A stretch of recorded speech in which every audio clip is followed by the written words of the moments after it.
The Holy Gospel according to Matthew, the 5th chapter.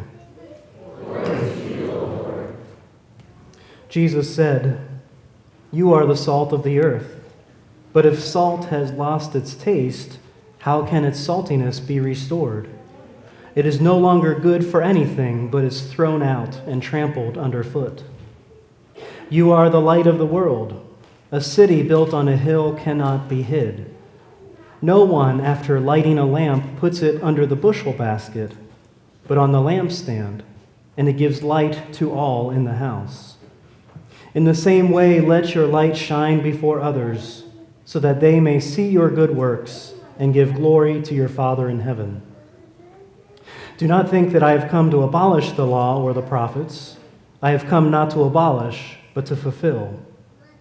For truly I tell you, until heaven and earth pass away, not one letter, not one stroke of a letter will pass from the law until all is accomplished. Therefore, whoever breaks one of the least of these commandments and teaches others to do the same will be called least in the kingdom of heaven. But whoever does them and teaches them will be called great in the kingdom of heaven. For I tell you, unless your righteousness exceeds that of the scribes and Pharisees, you will never enter the kingdom of heaven." The gospel of the Lord. Praise to you, Lord Christ.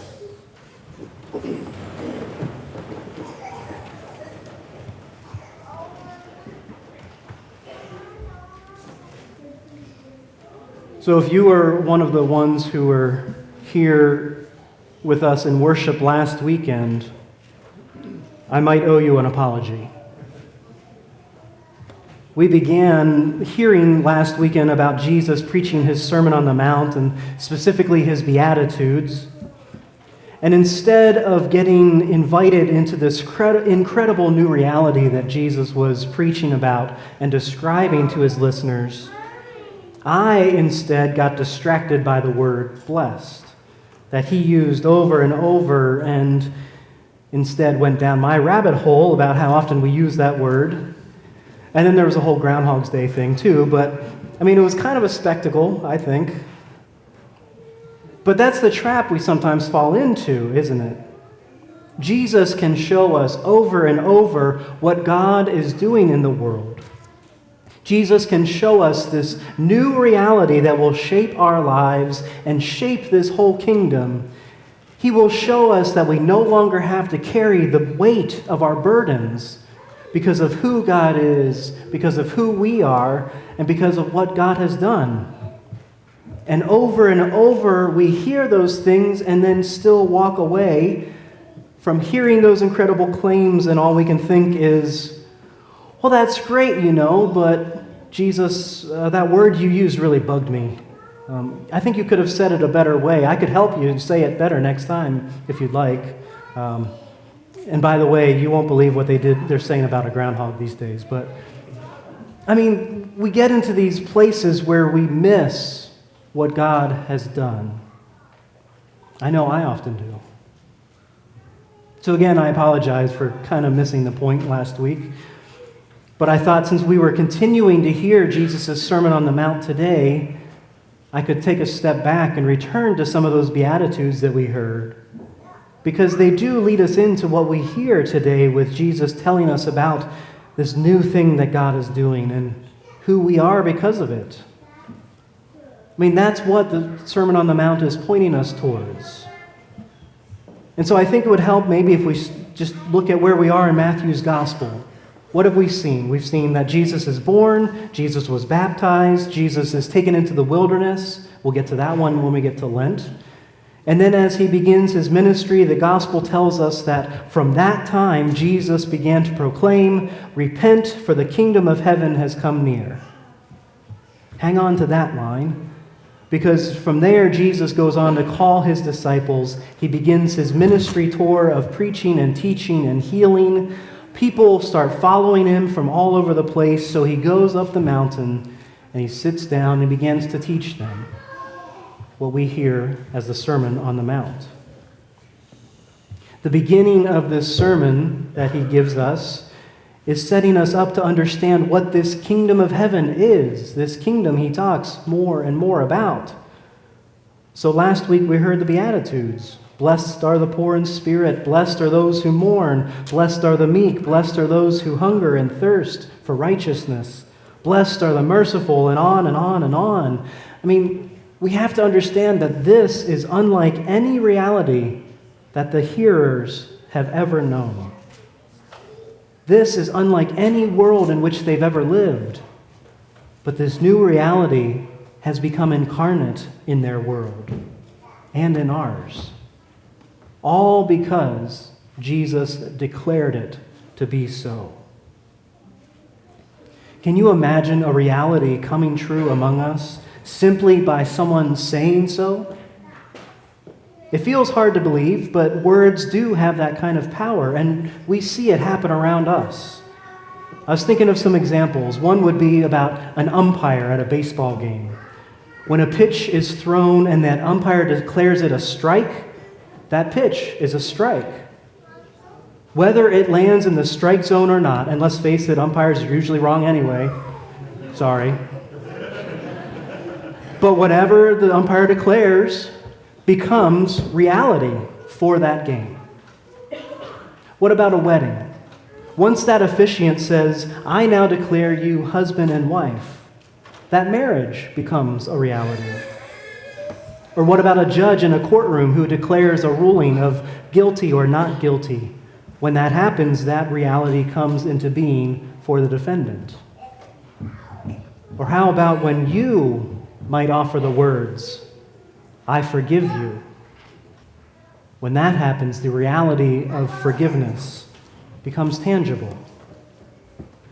So yes, words can create a foundation for God's kingdom, especially when those words are spoken by Jesus. When he speaks those words about who is blessed, he brings into being exactly what he states: the blessing and the freedom of a burdened people welcomed into a new kingdom. So then the same becomes true when Jesus continues this sermon to tell us that we are salt and light, like we heard today. You are the salt of the earth, you are the light of the world. Okay, great, but what does this mean? You are the salt of the earth, but if salt has lost its taste, how can its saltiness be restored?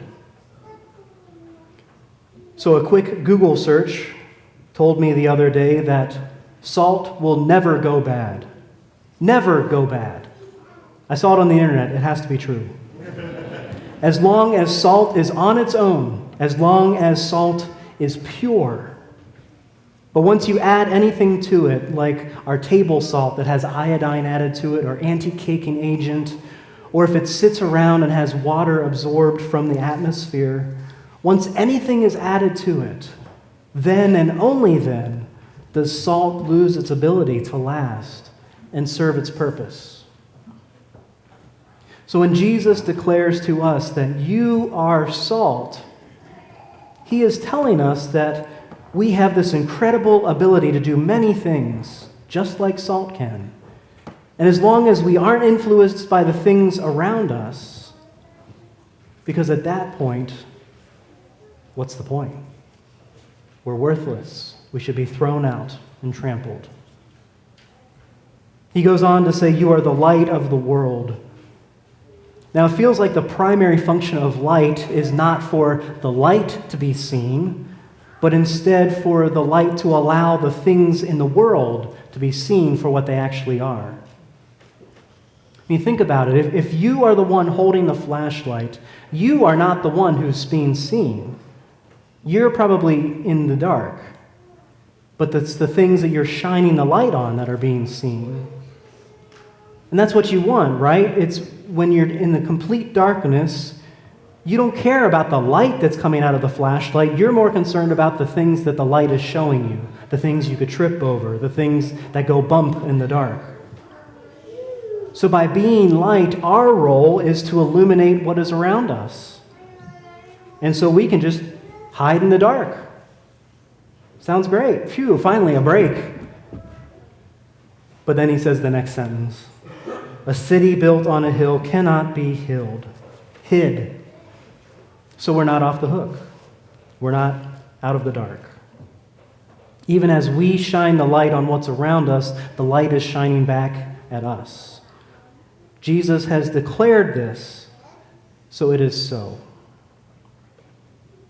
I hope you are picking up a measure of good news in this understanding. I mean, this isn't a call for us to become salt and light or strive to become blessed.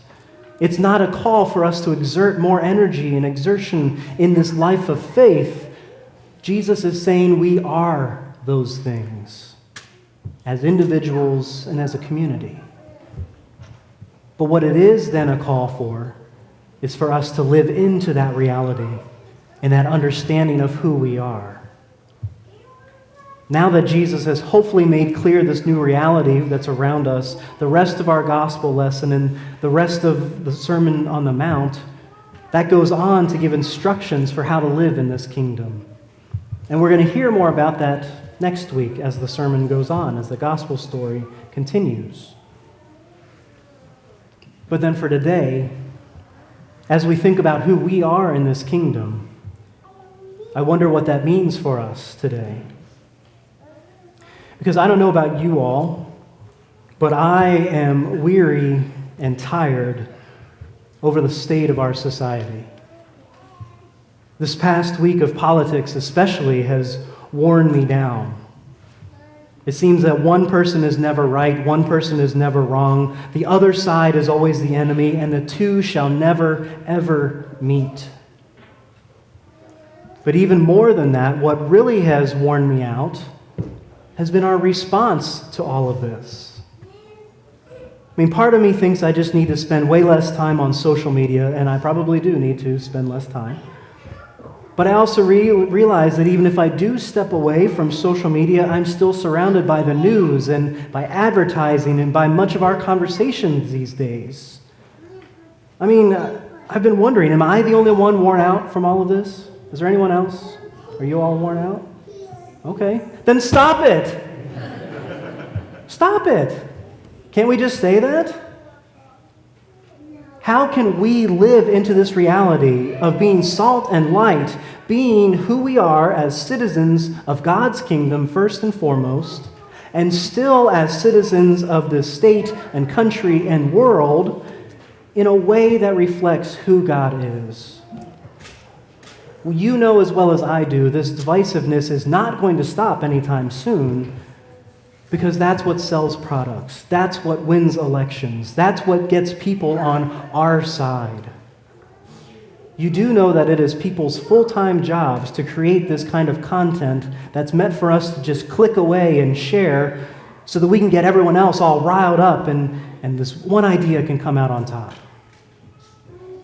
And I'm not saying this as one side telling another side what to do. This is all of us trying to live into reality of God's kingdom while also living in the reality of this world. But I do think I have an idea of what we can do to at least take a step in this right direction of being able to be who God has called us to be. Okay, you ready for it? We need to lighten up. Lighten up. I'm serious. Lighten up. Literally. Be the light. God has made us to be light so that we can shine the light on and make clear the ways of the world that surround us. God has made us to be a beacon of light and hope that brings about God's good news in the midst of the world's not so good news. We should live knowing that we are a city on a hill, and we should not think that we can just hide behind a computer screen in the dark. Who we are is being seen. So lighten up. I really wanted to say salty up, but that didn't have a good ring to it. But we see that God has created us. God has blessed us. God has given us the light of the world in Jesus Christ. And God has made us to be light. So in the midst of the world around us, I think you know as well as I do that we need this light more than ever. So please go and be that light. Amen.